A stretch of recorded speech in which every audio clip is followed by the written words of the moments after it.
Hey, I'm doing a short review on The Walking Dead. I'm kind of trying to go through yeah, okay. I want to pay for them necessarily, so I just got them from like the library and stuff. I'm just checking out, see if I want to get it. I don't want to just pay for stuff that I don't want. I made that mistake with Ultimate Spider-Man, the one before Miles Morales. It was all right. The La Fuente art was not my cup of tea, and now I have it in hardcover, just sitting there mocking me. No, I'm kidding. It's all right. It's just I don't want to buy stuff and then not like it later. So I got from the library Walking Dead Volume 1 and Walking Dead Volume 2, and I was so highly recommended for so many different people, and it's good. I can see why it's so popular. I can see why people like it. I can see why it's a TV show. It's just not my cup of tea. I think that's another review. I wasn't really into vampires, and I kind of slightly more into zombies than I am vampires, but I was really shocked that I wasn't that into it. Like, I really was. Like, I thought Volume 1 was great. Great ending. It was good.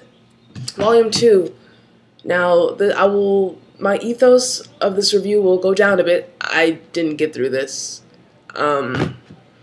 He talked about the beginning in this book about how he hates when a zombie movie ends, and he wants to expand on that and see what happens next, how will people react to this.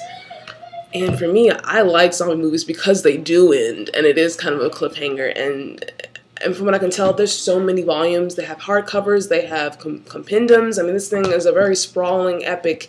Truly, it's still ongoing.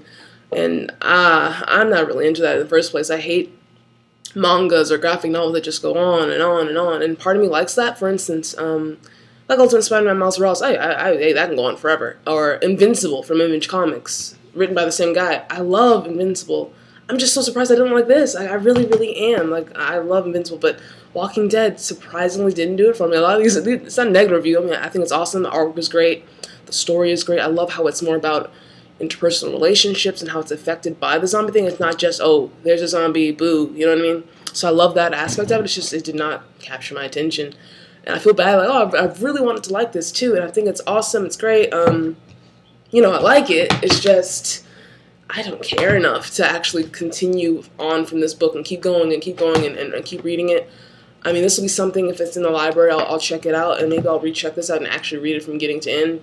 But I just got bored with it. I mean, it did not capture me as much as I hoped it would. I really am surprised, and no diss to anyone that's a fan of it.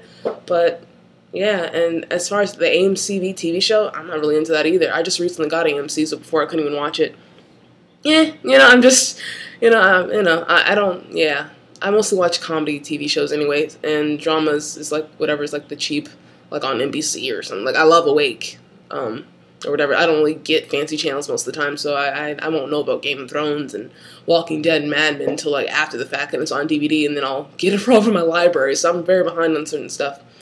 But I would recommend this. I think the artwork is great, and if you're worried about it being too gory, I wouldn't worry about it. Because it's in black and white, you don't get blood on every single page or, zombie ooze or whatever, so I think that's well done. But that being said, if you really are a horror fan, I think you'll be satisfied as well. So if you are a zombie horror fan, or if you even like just good storytelling and just good about people, for me, the people that you meet in Volume 1 just weren't compelling enough for me to care about them in Volume 2, but they are well written. It is interesting. I can see how this can go on for as long as it has with, yeah, Image Comics, yeah. And Robert Kirkman's great. The artwork is great. Like I said, I like Robert Kirkman. Obviously, I like Invincible from Image Comics. But yeah, Walking Dead didn't do anything for me. I'm so sorry that these reviews are so, not for me. That I keep saying that, but it's just not. Like, I'm really surprised I didn't like it, to be honest. I thought, oh, I'm gonna read this, I'm gonna collect all of them. But yeah, it's all right. I'm just coming at this kind of blind too. Like, I don't really buy into hype or anything, and I'm not saying that's why I don't like it. I mean, I think it's okay. I'm so nice in these reviews. Please love me. No, I'm kidding. I'm joking. But I don't know. I just didn't really like it. In my next video, I think I'll tell you what are some comic books I do like. So this is a review video, but in my favorite, my favorite will be my favorite comic books. I'm going to show you some stuff that I do like, so you won't be like, oh, gee, what does she like? Walking Dead? Doesn't like Walking Dead? What? American Vampire? I mean, these are all great, but yeah, maybe I'll go into some more superhero stuff. As you can see my poster, I'm a superhero person as well. That being said, I like, other comic books that aren't just Marvel and DC. I mean, clearly, I do like other things. But yeah, so maybe I'll get into that later. But yeah, Walking Dead Volume 1, Walking Dead Volume 2 review, and I'm not gonna, hey, yeah, I can't vouch for Volume 2 because I didn't read it, but I didn't finish it because meh. And this is all free from the library, so it's not like I feel bad because I spent too much money. But yeah, didn't really like it. So sorry. But maybe I think it's something that I will pick up later, and maybe I'll reread it. But as of right now, don't really care about it. But maybe later on. So yeah.